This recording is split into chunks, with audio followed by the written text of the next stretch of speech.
Dito guys sa Japan, kailangan meron kang gas o kaya yung kerosene na tinatawag. Kasi kapag winter, hindi pwedeng wala kayong heater. Kaya mayroon dapat kayong backup na heater na ginagamitan ng gas.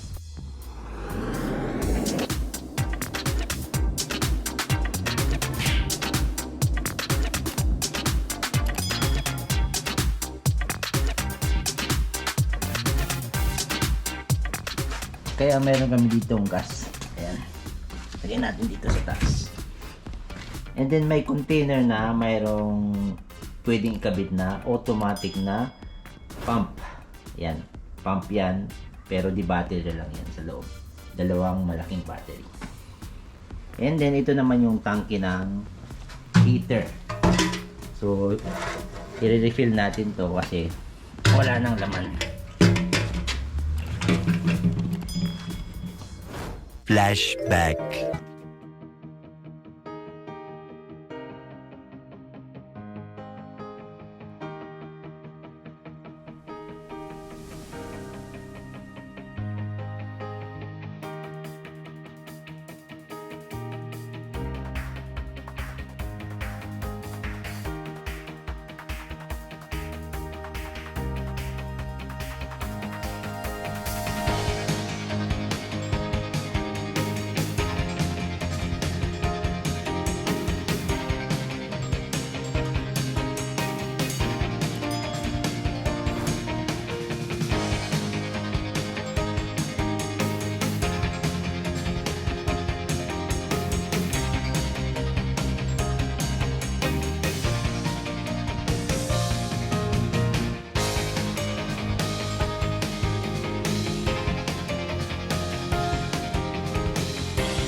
Okay guys, dito ko sa labas ng gingkan namin, sa labas ng pintuan.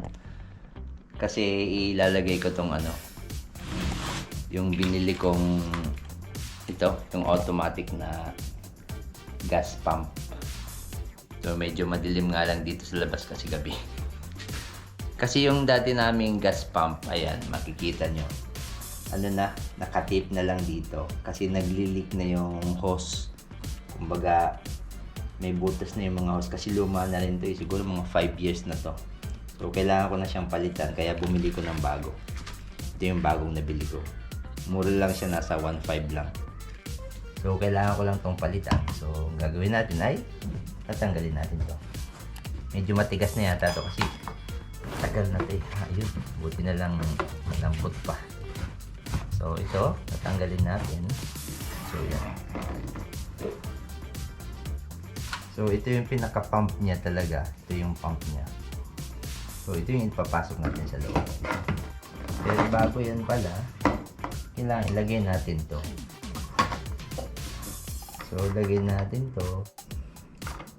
So yan, pasok natin yung pump niya sa loob. Sasara natin to. So ganyan na yung itsura niya pag nakasara na siya. Kasi yung lumang pump niya, butas na dito. So, tumatagas dito yung kapag inon natin yung dating switch niya. Pero ito, okay na siya, ganyan siya. And then, lagyan na natin ng battery. So, yung battery niya dito sa likod. Yan. Tapos, battery. Dalawang battery. Yung malaking battery.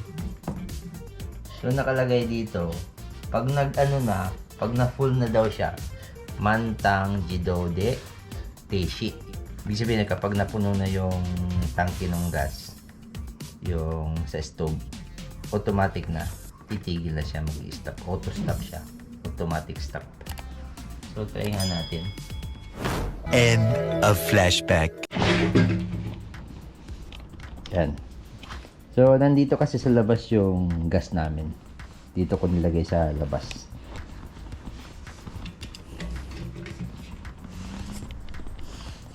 So yan, madali lang gamitin yung pump na to. Ito yung binili ko sa Amazon.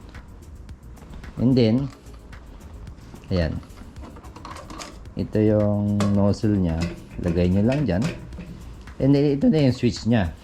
So kapag pinag-switch natin ito, lalabas na yung gas. Ayan.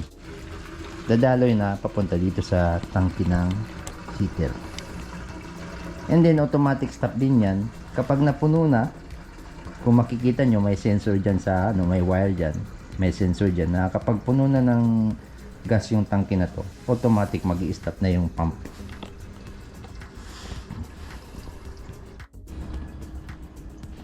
So, dito makikita yung gas kung napupuno na. Ito yung parang transparent niya. Ayan, napupuno na. And then, automatic siyang mag-i-stop kapag napuno na yan.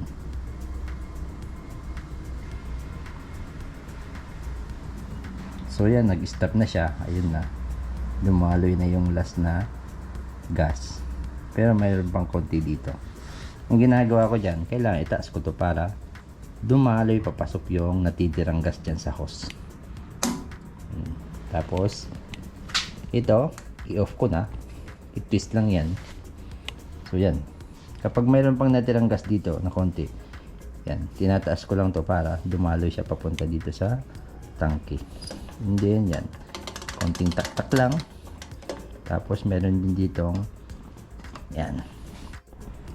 And then dito, dahil may mga pumapatak dyan, pwede mong kunin yan kasi possible na may laman na rin dyan. Kapag may laman na yan, pwede mong buhos din dyan sa loob. Yan. So yan na siya.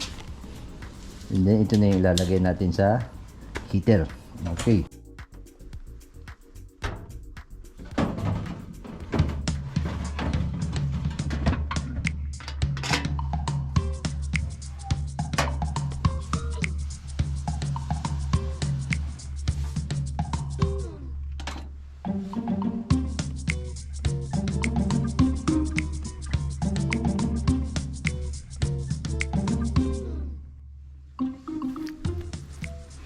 Okay guys, hanggang dito na lamang po yung video namin sa ngayon. So kung hindi pa kayo nakasubscribe, mag-subscribe po kayo and then i-like nyo na rin yung video na to.